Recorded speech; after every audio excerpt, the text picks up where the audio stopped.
All right. Okay. Well, I only kind of screwed that one up. So I was only like 10 seconds late. I didn't know there was two buttons to push to go live. I hit go live and then I totally missed it. That's okay.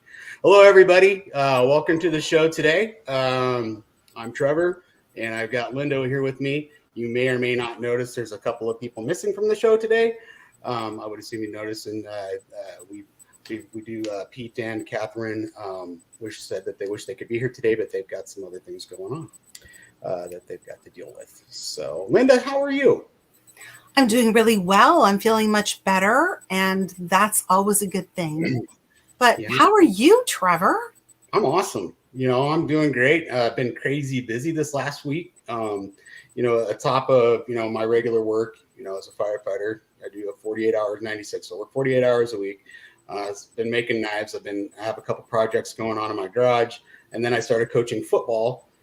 So I've been doing that for my kid as well. And he just had a game the other day, and he did really well. And I've been just really looking forward to finally getting down to sit down and do the show this week. I'm pretty excited to be here with you because it's just you and me. This is gonna be awesome. We have we can do whatever we want now. I kind of feel like mom and dad are gone.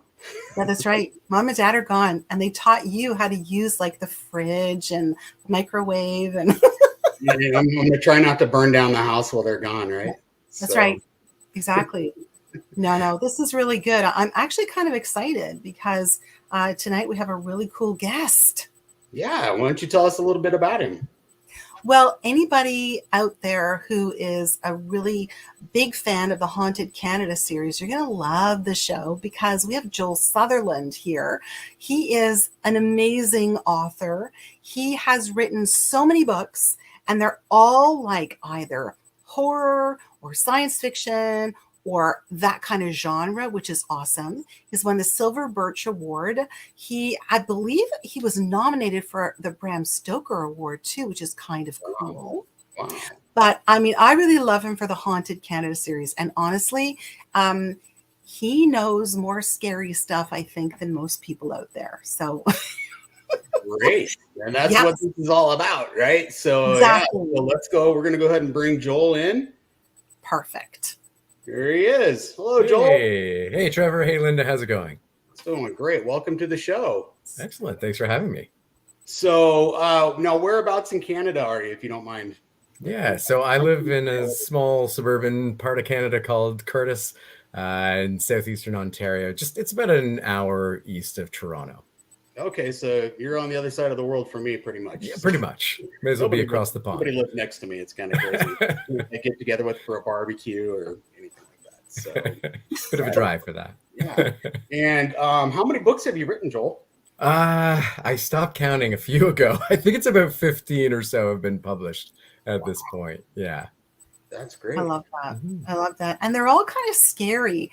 And I think one of the reasons that, you're here is because we love the scary, but we want to know, what brought you to scary books? Why are you writing scary books? Did you ever have experiences or you just like the scary? Yeah. Okay. I love talking about this. This is, and here we are, mid to late September. It's starting to get chilly. This is perfect. So I do get asked this quite a bit, and I had to start going back in my memories to think about why is it that I like writing scary stuff? Because, like you said, all my books are scary, supernatural, spooky things going on, except for one. My very first one, Be a Writing Superstar, which actually a lot of kids tell me is the scariest book I've ever written because they're terrified of writing. But it wasn't intended to be scary. Everything else has been very scary. Why do I like it? I don't know. But I did start thinking about it once I got asked this question more and more. And so I go back to some of my standout earliest childhood memories. And I'm a kid of the 80s. I was born in 1980. And so one of the first movies I remember going to was Ghostbusters. Ghostbusters actually, and I always remember going to Ghostbusters. The other one that just dawned on me right this moment was the second Indiana Jones, Temple of Doom, which is it's got some really good horror moments in it, right? So those are a couple of my earliest movie going experiences that I recall. And to this day, two of my absolute favorite movies, of course, to rewatch. And I also remember when I was really young, my parents taking me to Walt Disney World, and I was obsessed. I've been back so many times since, but mostly as an adult, I'll say. I think it was only once as a kid, and then once I could afford to go on my own, I'm like, I'm going every year. But I remember so vividly, I was probably like 4 or 5 or something, but I remember so vividly a number of rides, but especially, of course, the Haunted Mansion.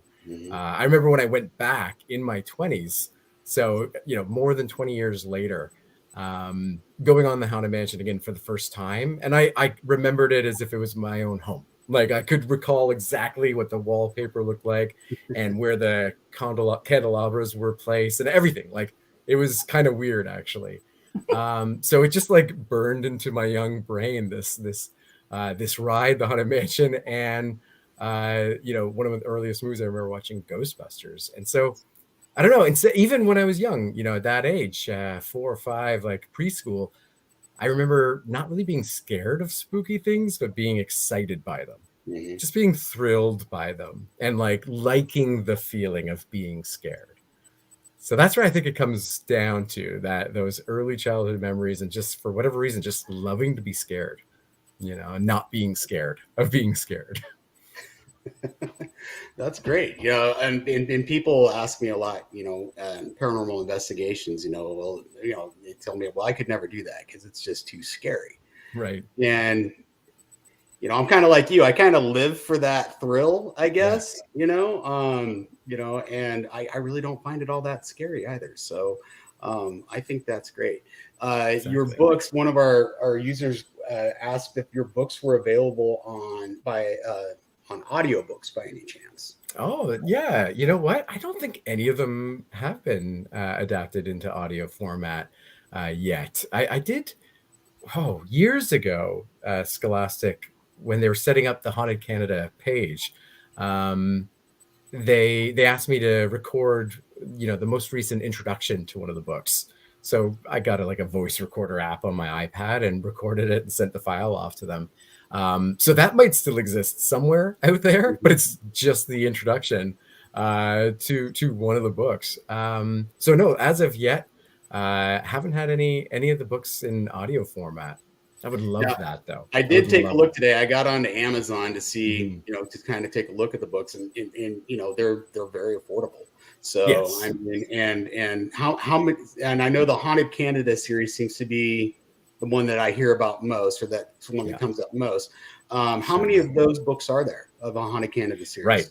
Yeah. So let's see. I've got the newest one here. I've got them all here, but the newest one, Haunted Canada 11, just came out earlier this year. Yeah. So we're up to 11. I did just finish the first draft of 12 about a month or two ago and sent that off to my editor.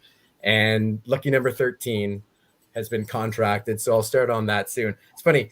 So I'll tell you a bit about, how I got started writing the series. I didn't start at number 1. And that might sound weird. You might be thinking I'm really bad at math and I forgot to start at number 1, but a different author started the series and wrote 1, 2, and 3. And she retired, and Scholastic, the publisher, kept getting, emails and letters from kids and teachers saying, when's the next Haunted Canada book coming? We love the series, or teachers saying, my students can't get enough of this. And teachers love these books too, because although, yes, they are ghost stories, like they're not so secretly like history books, and geography books. And so kids are learning a lot about history. Of course, every good ghost story is rooted in history and what happened in these locations a long time ago that maybe, is resulting in it being haunted today. So Scholastic listened, and the original author, Pat Hancock, as I say, had retired. She had moved on. And I did that one book with Scholastic, the really scary one, according to a lot of students, Be a Writing Superstar. And they knew I loved scary stuff. They knew, I'm always wearing some sort of, Halloween t-shirt or something. And I know I'm not in a scary location. This is my daughter's room because she's closest to the Wi-Fi. But trust me, the rest of my house is really spooky. So they asked me to take over the series. And so I started at number 4. That was the first one I wrote in the series, and when they asked if I would take over the series, I jumped at the opportunity. I was a big fan of the first three, and just anything paranormal is just obviously something I want to be a part of. So took over at number 4, and they said, yeah, and if you can, as you're doing your research for number 4, start building up a list of like other possible locations you could cover. Now, I couldn't write about any of the locations covered in the first 3. And as I read through the first 3 again, I was like, oh my goodness, so many of the best locations that I was already familiar with had been taken. So I thought, okay, well, I definitely have enough for 4 for like 1 volume, but I don't know if I'll find enough stories for 5 or 6. And like I say, I'm up to 11 now. Canada is, although a new country in the world stage, relatively speaking, and not maybe the first place you'd think of for ghosts and haunted locations. But as certainly Lynda, I know, knows this, and so many other, paranormal investigators in this country, this is such a haunted country. It's incredibly haunted, and that's good for us, not so much for everybody else, I suppose. But it's really good for me as an author in this series, because I thought I could do probably definitely 4, maybe a 5th book, maybe a 6th. I never thought I'd get to like 10 even. But then as I was up to 7, 8, 9, I was like, oh my goodness, I could actually get to double digits. Once I got to 10, I was like, okay, I have to do 13. Now that I'm at 10, I minimum have to get to 13 because it's just so perfect. So like I said, 12 is with my editor, and 13 I'll start working on pretty soon. Now, do you have something special planned for 13? Do you have, is this going to be... Right. I mean, we should. I had been thinking for a long time we should do something special for 13. So it will come out not next year. It'll come out a little down the road.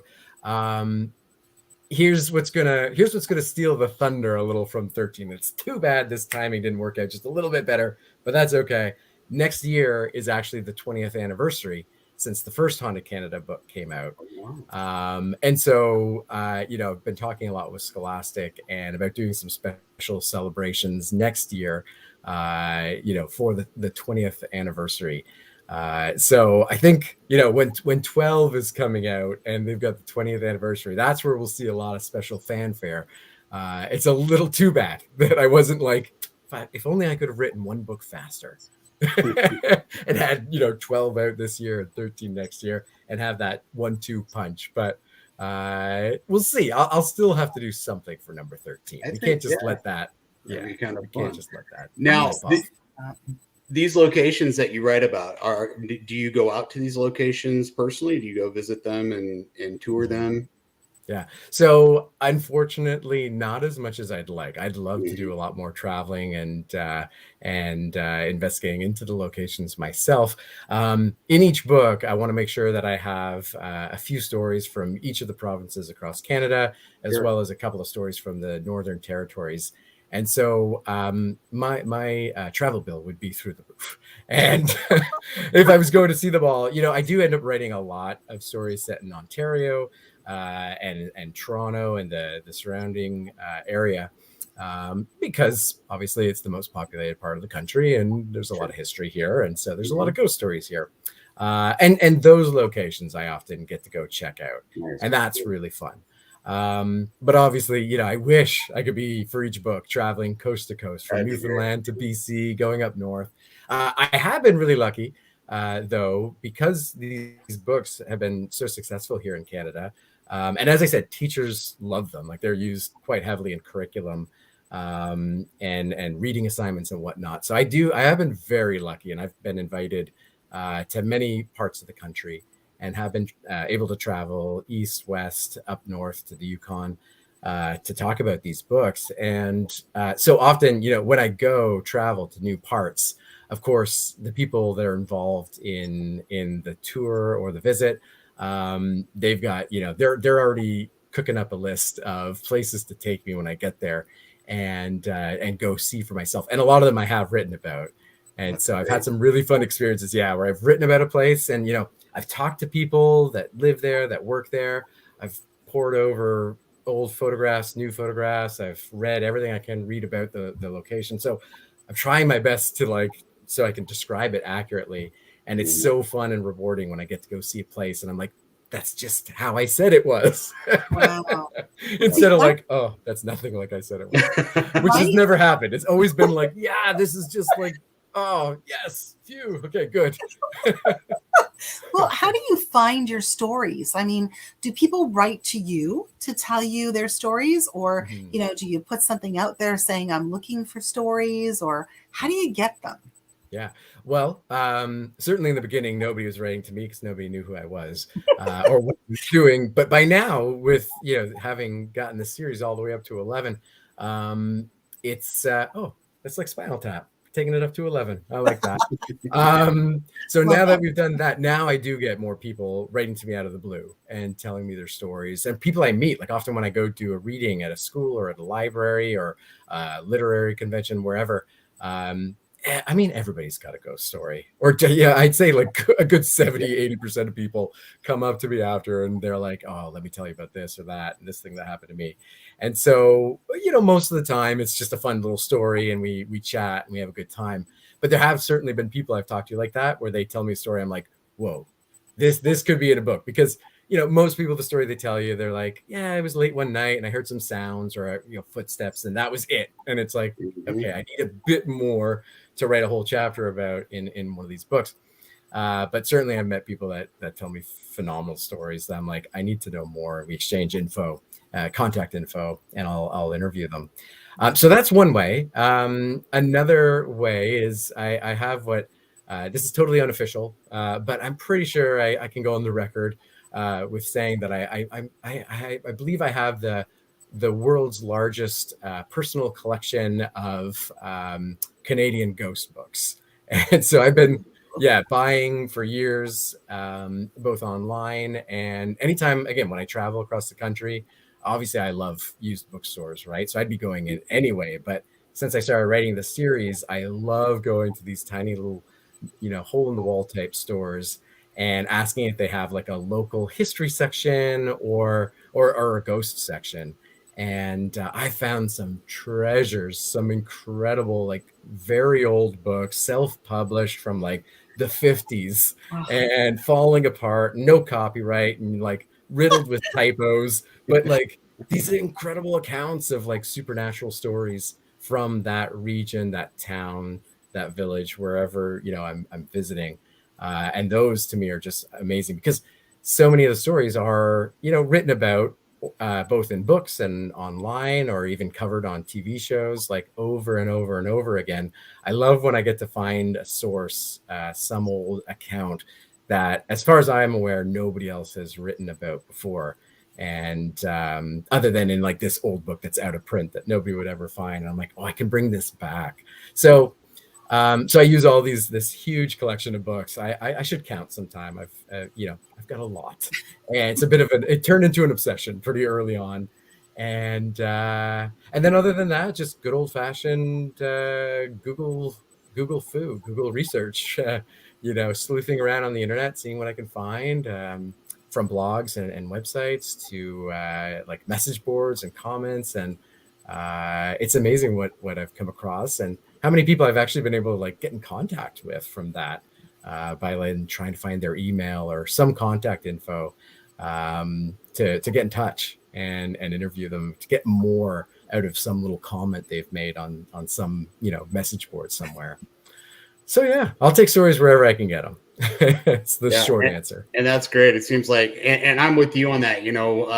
Back in the day when I was working as a case manager, and I kind of still do that, is, I don't like sending out emails. I struggle with that. I like talking to people, face to face. But it was kind of weird walking into a building that looked really cool and historical and finding a manager and the owner and say, hey, what can you tell me about your building? Oh, by the way, I look for ghosts, and you're kind of waiting for that security. And get away from the guys.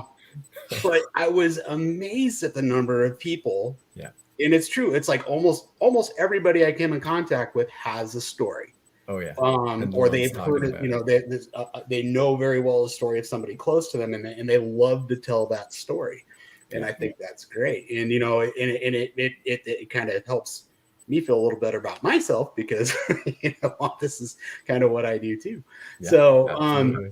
so working for Scholastic I don't know if you work for Scholastic, but I mean, working with Scholastic, what age group are you writing for? That's a great question. Yeah. So the Haunted Canada series, they aim at, you know, publishers, they have to like really specify everything. And that includes like the target age range. And that's so that everyone on the team, like this big company, marketing, publicity, on and on, they know how to market it, how to publicize this book. And so on and so forth. Then, of course, on the flip side, then the bookstores know where to put it, and everything's, you know, so everything needs a label. So Scholastic for these books, I think they've said 9 to 12 for the books. You know, but I've had so many adults read the books too, because if you go to Amazon or you know, any big website like that, most people, I mean, won't notice the age range necessarily, and they see the covers and here it's Haunted Canada. Hey, I live in Canada, I like ghost stories, that sounds good. So I've had tons of adults buy it, whether they know it's like quote unquote a children's book or not, and then write to me and say, like, I realized as I was reading this that this was like, you know, a kid's book, but I still like love these stories. This was tons of fun and you know, I'm delighted to hear that, and I'm not surprised, because when I'm writing the series, I truly am not writing them. It sounds weird, but I'm not writing them for kids. Okay. I know they're for kids. So the only thing I do that would be different from if I was just writing it for adults is I just shorten the stories as much as possible. I kind of aim for like 1,000 to 1,500 words per story. It's like 4 or 5 pages, basically. Wow. And again, that's just to keep it moving fast for kids. So, and you know, so many of the books I have, these big, huge, thick volumes, have every single little detail about the history of this place. You know, that'll span like 20 pages. Then every single account and including every single detail. You know, I think back to, I'm a big movie buff, as I was talking about Ghostbusters and Indiana Jones before. I remember reading an interview with Peter Jackson when he was working on The Lord of the Rings, and he realized with these massive books, even though those movies are long, he had to cut a lot out. And it dawned on him that he's got to follow the ring. Wherever the ring is, when, you know, it's mostly with Frodo, that's the focus, and a whole bunch of other stuff that people loved had to go. He couldn't fit it in. And so I often think about that with the Haunted Canada series. I'm following the ring, and for me, in the stories, that means like what's essential, what are the scariest details, because that's what kids want. That's what most of the readers want. And what are the most important facts, like the historical facts, what happened that really closely aligns to the ghost accounts of today. To me, that's kind of the ring. And so everything else gets cut. So they're really short. And I've actually, again, had adults say they liked that. I've had at least one adult come, I remember once, and said he hadn't read a book since he was forced to in school. And he was a middle-aged adult now. And he said, I forget where he came across it. He picked it up and he read one story. He's like, I read it so fast, and then I was hooked. And I started reading, and then he's, you know, been more interested in reading since that as well, which is awesome, right? And so, like I say, you know, they're marketed at 9 to 12, but other than the length and the occasionally too gory detail, I try and sneak in as many as I can. And I let my editor tell me when I've gone over the line for 9 to 12-year-olds, and we have to dial it in a little bit. I'm like, okay, fair enough. But that's rare. That's only happened a few times. They really could be read by just about any age, really. Oh, totally read by any age. Okay, here's a secret that you don't know about me, or maybe you do, I don't know. So in the 80s, I was actually the assistant trade sales manager at Scholastic Canada. Right. I think you did mention that. We should mention at some point, Lynda, that we know each other too before the show. That's true. Before tonight. In real life, as they say. That's right, in real life.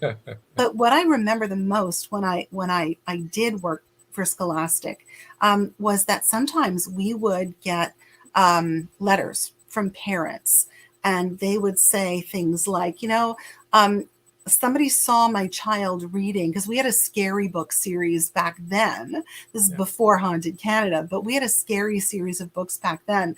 And they would say, somebody saw my kid reading this book on the bus, and they chastised me for for actually, like letting my kid read something so scary. But again, the whole thing was they're reading. I mean, this is something that they're interested in. So it doesn't matter whether it's a scary book, whether it's a comic book, whatever, but a scary book, because they're interested in their reading.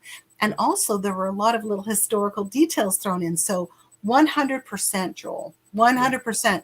And we used to get a lot of bookstores that would order the kids' scary book series because the adults loved them. So 100%. I mean, I know a lot of adults who are hooked on the Haunted Canada series. Yeah, So, absolutely. totally. This maybe doesn't sound so flattering, but I often think of the series as like the Haunted Canadian version of the Uncle John's bathroom reader. Right. Like, that sounds terrible. I hope they don't put that on the book at any point. But like, just you can. If you got 5 minutes, you can read 1 or 2 of these stories. I am so going to do that. If I ever get to comment on any of these books, it's like, this is the pinnacle of the bathroom reader series. That's right here. Oh my God. So listen, I have a really good question for you, because since you do like scary, and I mean, obviously we're the 2 paranormal investigators here tonight. Have you ever been on a paranormal investigation? And if not, would you like to go? I always would love to go. I'll be honest, I don't think I've ever been on like a true official investigation with experts, like with people that know what they're doing.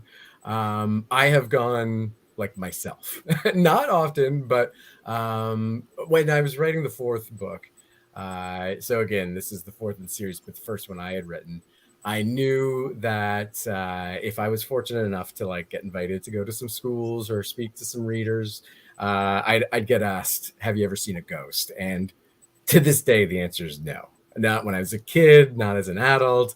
I've had a few little interesting or freaky sort of experiences, but nothing, really worth mentioning in any significant way. And so I thought I should fix that. Like, if I'm going to be writing about ghosts for the next few years, and here it is, coming up on the 20th anniversary, I should probably try and see one. And so, plus, as we talked about before, I like the idea of being thrilled and scared and spooked. And so I thought, well, it sounds like fun anyway. So when the 4th one was coming out, I was like, what can I do? I didn't know any paranormal, groups or anything at the time. And no, again, as I said, nobody knew who I was. So it's like, well, I could just go like check into a haunted inn for the night and film myself and see what I see. And so this goes back to, Trevor, what you were saying earlier about talking to people in old historic buildings and then letting them know what you're interested in, maybe why you're there. I started calling up a bunch of old haunted inns within like a couple hour radius of where I live. And most of them were like, you could just tell they were itching to hang up and just waiting for a chance to say goodbye when I mentioned why I wanted to come. Because I didn't want to just go stay in the inn. Of course, I could do that. I'd have to ask permission for that. But I want to interview people and talk to people about their experiences and film it and do that whole thing with the sort of infrared and all that sort of camera. So many of them were like, we are not haunted. We're not interested in having you here to talk to us about this. Please. But this is a while ago, right? I find things have changed a little and people are a little more accepting of it now in the last 10, 15 years. I think a lot of these small businesses see the dollar signs, the fact that like it doesn't keep anyone away. And if anything, it just brings a lot of people. People want to come and, have a night and see if they see the ghost. I did find one that was like, as soon as I wrote to them or called them, I forget, were like, absolutely, when do you want to come? You can interview everyone. We'll give the tour. And that was the Old Angel Inn in Niagara-on-the-Lake, considered to be maybe the most haunted city in all of Canada. And thanks to the War of 1812, a lot of battles were fought there. And so the Old Angel Inn, it's the oldest inn in all of Ontario.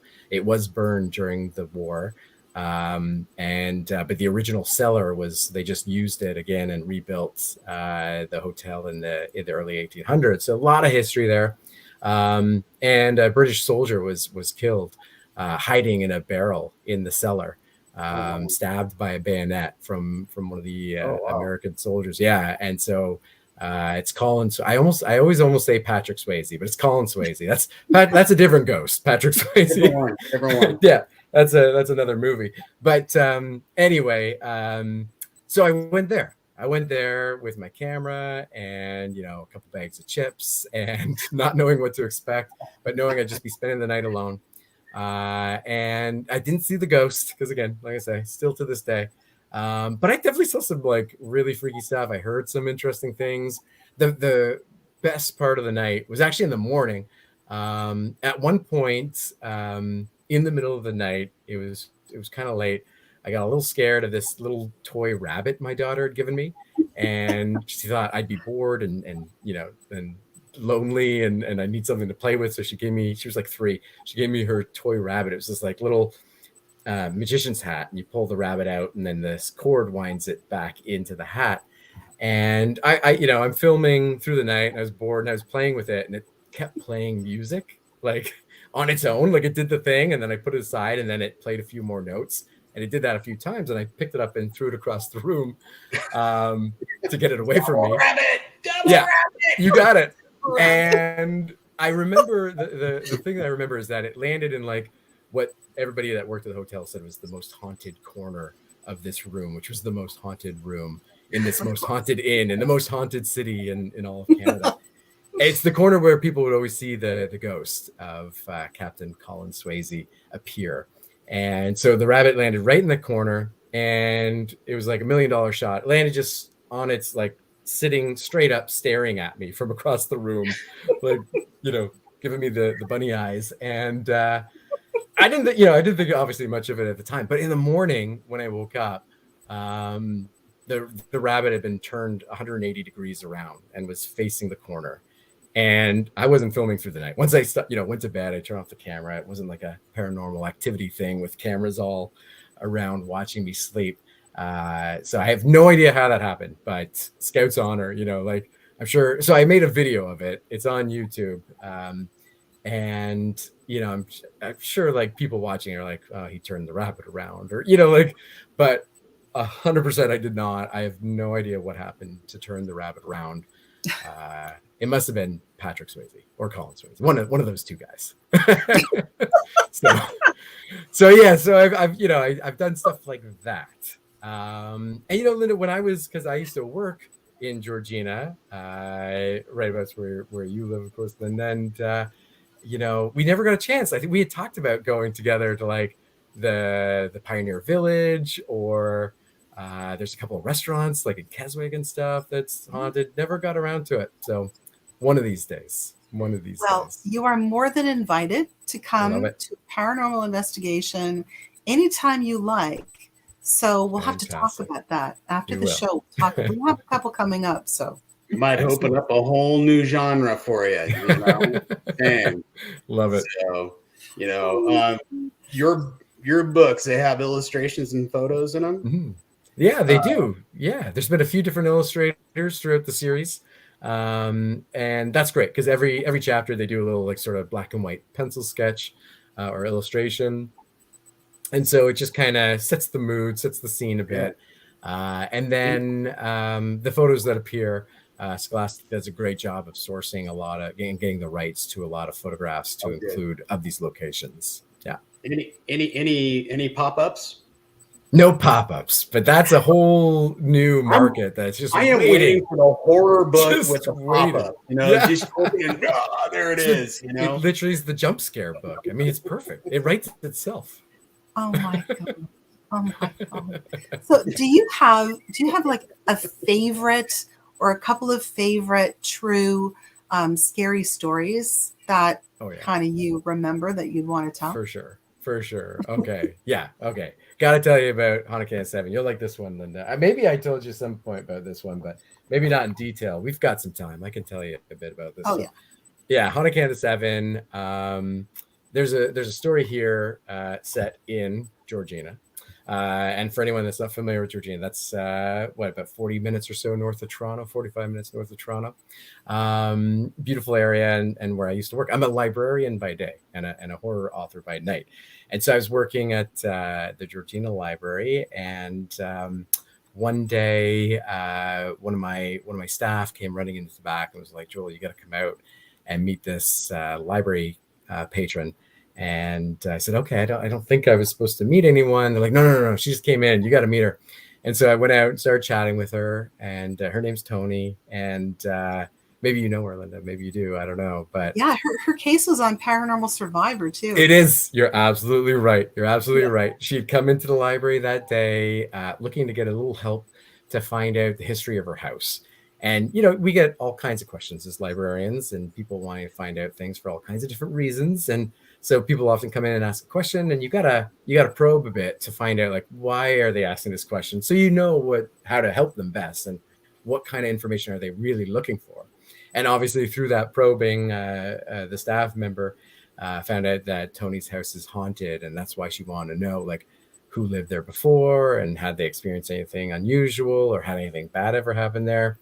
And so that's when I got dragged out, and so I said, "Oh, nice to meet you. I write Haunted Canada. I'd like to know more about your house."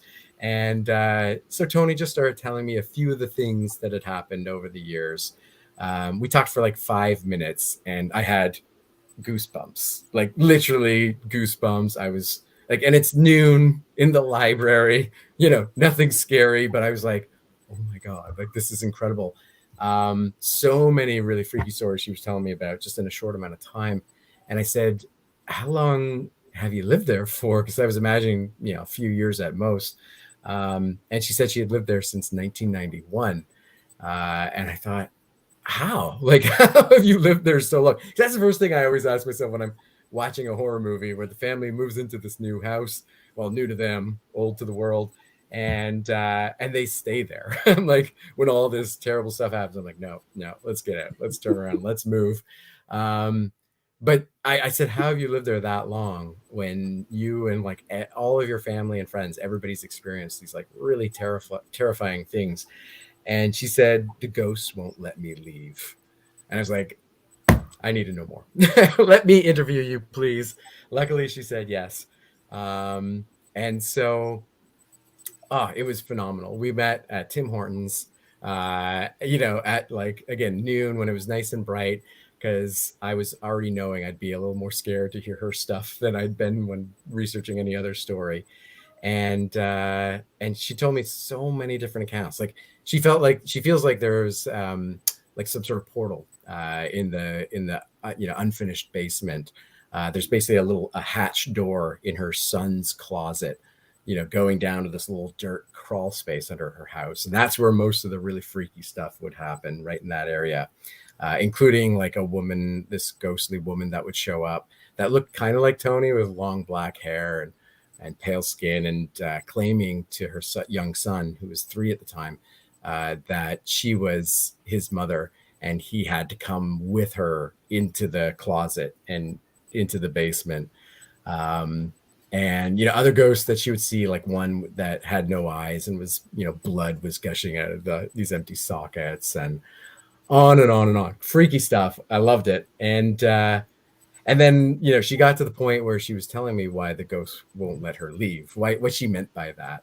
And she said she'd actually tried, like even after just a couple of years, because, her husband had all these experiences, her son, her parents, who were complete skeptics. And when she started telling them, they're like, you're being ridiculous. This is crazy, blah, blah, until they started having experiences themselves. And so she was like, I can't live here anymore. Like, it's a few years. And she was like, no, got to get out. And so she put the house up for sale, and there was somebody that was going to buy it and renovate it, flip the house and sell it. And so one day he was just coming for the final home inspection, and she was alone. So she let him in, and she had to go out, do some errands, and then get her son from school, and take him out for lunch. And then after lunch, drop him back off at school. She was coming back home. And so when she came home, and before she left, she said, look, the only two rules are when you go into the basement, make sure you close the hatch, because she had pets, and also make sure you lock the door if you have to leave. And he said, no, I'll still be here. I'm sure. Like I've got a lot of work to do or something. So she left. When she got home, the door was wide open. Front door was wide open. And she's like, what's happening here? What's going on? She goes into the house, and as she's walking through the house, she starts seeing weird things, like her son's teddy bears were like upside down, like on their heads. And she thought, that's weird. Did the guy do that? Like, what's this all about? She starts seeing his tools and equipment everywhere left behind too. And then when she went into the closet of her son's room, she noticed the hatch was open as well. So the two things she'd asked him not to do, leave the door open and the hatch open, he had done. She actually for a moment was like, oh my gosh, what if he's in the basement? He's had like a heart attack or something. So she went down there, used the light, looked around, no sign of him anywhere. So she calls the real estate agent, lets her know what's going on. Real estate agent calls the buyer, then calls Tony back and says, Tony, I've got some bad news. The buyer, unfortunately, has decided to pass. He's decided not to buy the house. And of course, Tony's upset about that. But she's also like, but what about the doors? Like, why did he leave the hatch open? Why did he leave the front door open? She'd realized that his truck was gone. And the real estate agent said, yeah, about that. He said, and I quote, that lady is crazy for living there. I'll never come back. She can keep my tools. And so, like, hundreds of dollars of tools, he was not coming back for them. Whatever he saw or experienced was enough to freak him out that bad. And she didn't know, to this day, she doesn't know what exactly that was. And so she says that, like, she feels like, although the ghosts terrify her so bad that she hasn't slept in her own room for years, because her closet is also a hotbed of paranormal activity. She says she's too afraid in basically either of the rooms to spend a night in there. So she slept on the couch for years. She'll run in the morning to like get her clothes, because she doesn't want to just have her clothes out in the family room. She runs in to get her clothes, and she runs out, and every time she does, like, the closet handle is rattling, as she runs in and out. And she's like, that's all I can take. And it's bad enough. She still sees the ghost in the rest of the house, but it's worse there in the room. So she said that, they seem that even though they terrify her, the ghosts still seem to prefer her a little to anyone else. Because, anytime she's tried to move or thought about it, or she's brought in people to try and cleanse the house, anytime she does anything like that, it just ramps everything up. It's just the ghosts go berserk, and the activity, the disturbances, all of it is worse for weeks, if not months afterwards.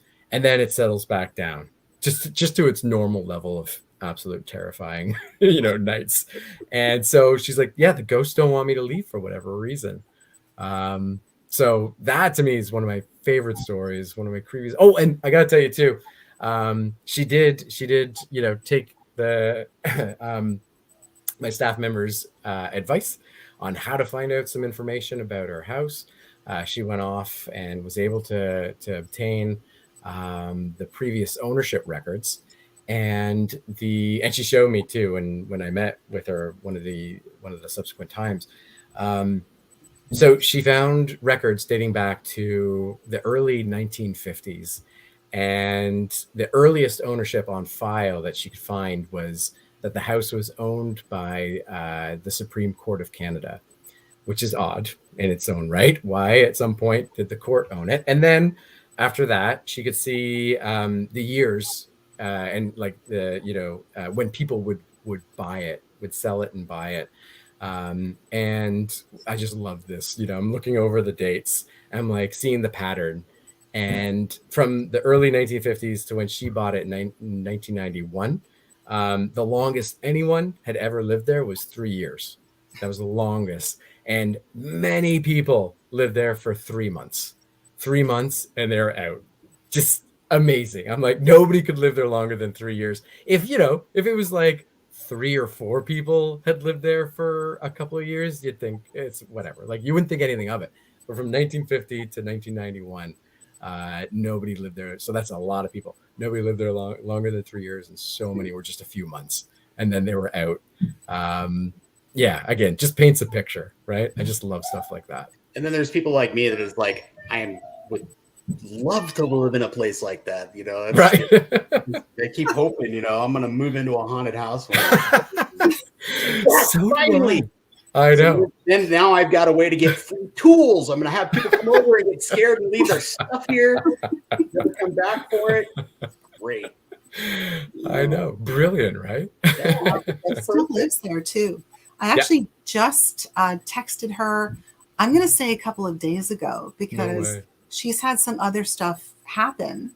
Oh my goodness. And an update is that just recently, she's actually been able to move back and sleep in her bedroom. So, wow. Yeah. And this is after years and years of not doing that. So, yeah, keep you posted. Amazing. Thanks for the update. I love that. Like, I remember once I was doing a reading of that story at the theater in Keswick in Georgina, and I kept hearing snickering. I was lit. I couldn't see anyone in the audience. I paused. I'm like, is Tony here by any chance? And sure enough, she was with some friends. I had no idea. And I'm like telling the story, and she's in the audience. So I got her to give some live updates. Now that was many years ago. And it made for a really unique reading shortly before Halloween. And so that's great to hear. I'm really happy to hear that she's still living there. I kind of like that, because as I say, it's one of the scariest houses in Canada, and that she's found a little more comfort there. That's great. Yes, yeah. Thankfully. Absolutely. Oh my God. Joel, so we talked about you don't get to travel to a lot of these destinations that you write about, which is, man, that's that, and I hope you get to go to them. What would be your top 3? Count them down for me. The top 3 places that you really want to go that you've written about. Okay, that's that. Oh, this is fun. Do I have to do just 3? That's tough. Okay. I was going to do your number 1. I knew that was going to come, because I'm the same way. People ask me, hey, what's your favorite place to go? And I'm like, all of them. All of them. Because, it doesn't, a lot of people don't understand that, you go ghost hunting because it's fun and you're in it for the thrill. But I mean, you really start to fall in love with the history and the locations in general, because there's so much. I mean, they're very much alive. And when you go into these places and you just want to go back. And so it's kind of hard when somebody's like, well, what's your favorite? I was like, I don't know. I kind of like them all. So, absolutely. So I thought I'd give you at least 3. You're very generous. I appreciate that. Yeah. Okay. So probably the number 1 haunted location, I'd say, in Canada. Of course, this is highly debatable, but I think a lot of people would agree with this. The Banff Springs Hotel in Alberta. Yeah.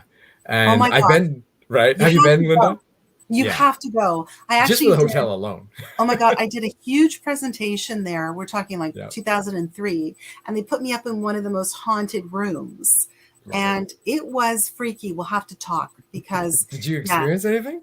Oh yeah, absolutely. Oh, I love it. It was really cool. Yeah. My bedside light would come on by itself, which was very strange, because, I'd kind of go to sleep, turn it off. And then all of a sudden, you kind of roll over in the middle of the night, and I'd roll over and think, gosh, it's bright in here. My bedside light was on, which was really freaky. And walking down the hall near the sort of, there's a room that is like a secret room. But there's no door or anything. So you're walking down the hall. And when I used my thermometer, my temperature gauge, it was actually colder in front of that room. So that was a little freaky. That's cool. I know. Oh, we'll have to talk.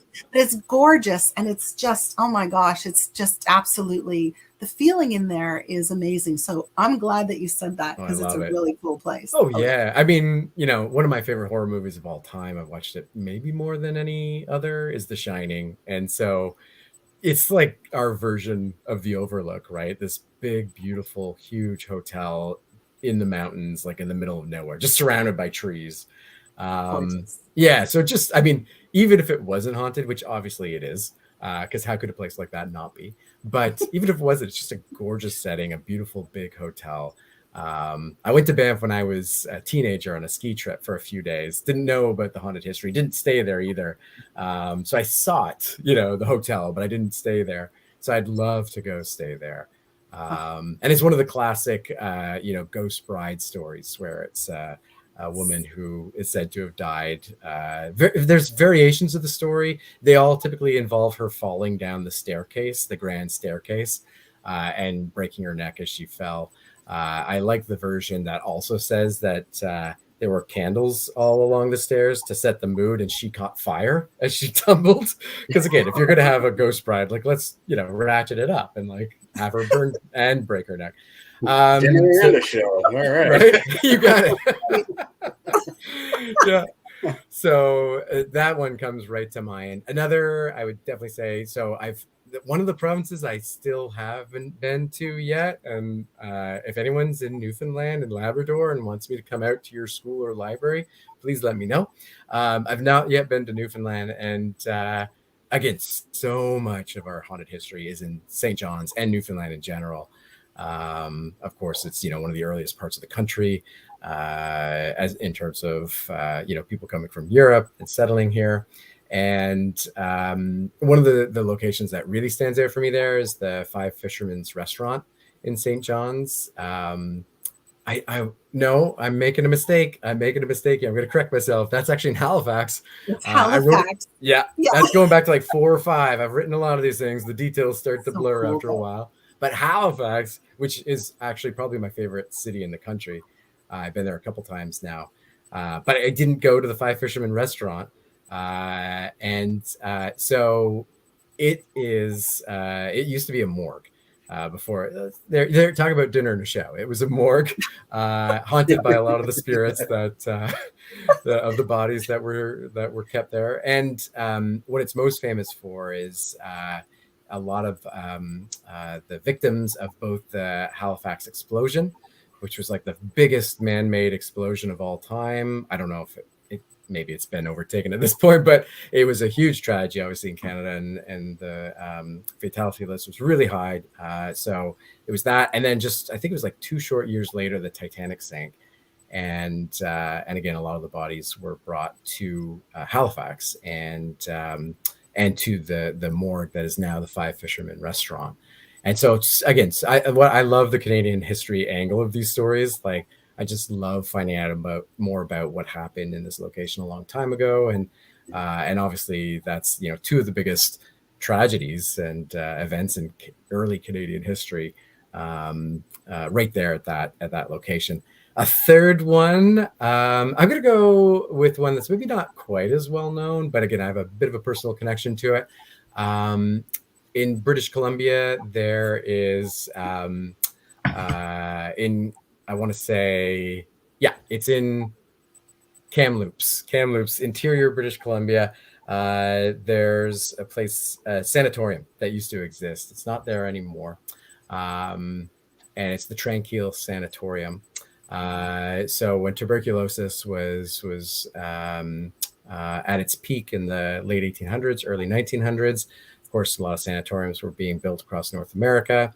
This one, Tranquille, in British Columbia, was one of the largest in Canada. It was basically a small town, totally self-contained. They had their own power generator, they could generate power with hydroelectricity.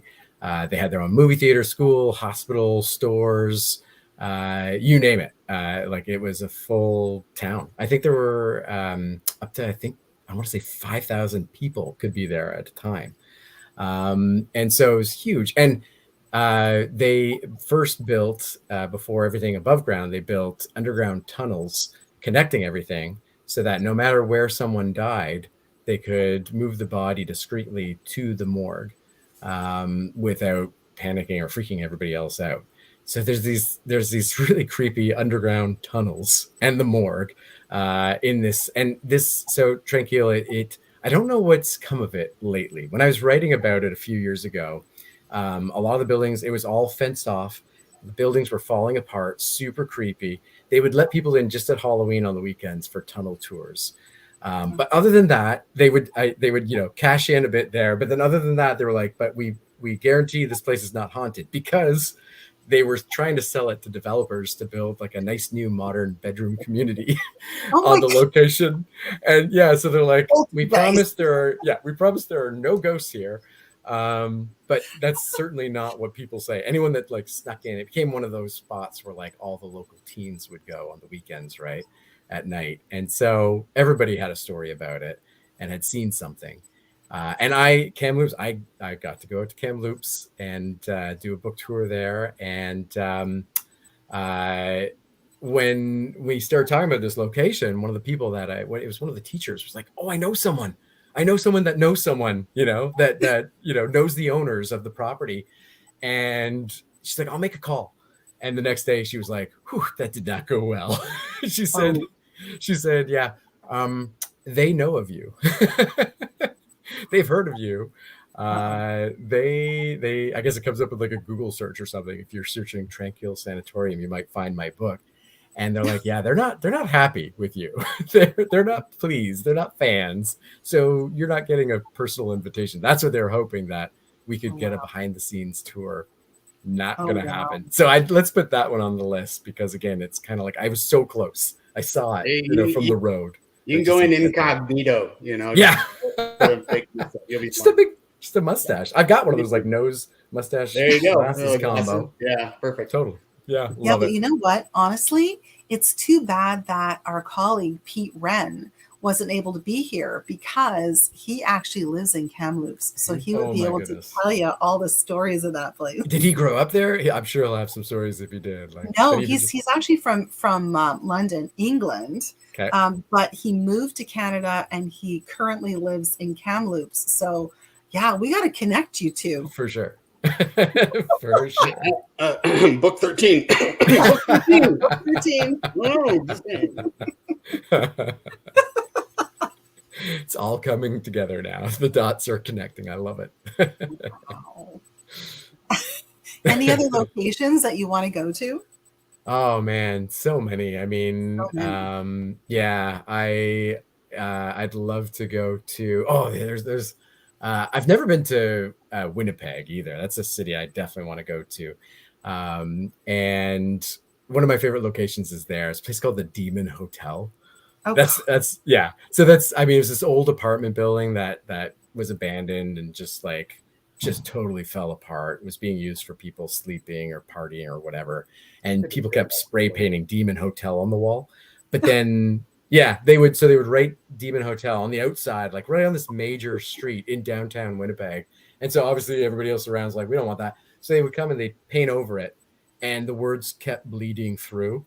No matter how much paint they put over, it would come through. And anyway, so many great stories from that location too. I'd love to go check that place out because it sounds creepy. Like now I'm just going to, because you and for anybody watching, if you don't know that Joel, he puts together some videos on YouTube that has some shortened versions of these stories, and I think that was one that I watched today. No way. Coincidentally. Yeah, about the Demon Hotel. I'm like, I just heard about this place, I was like, where did I hear? Oh yeah, you told me. Yeah, that's a cool story.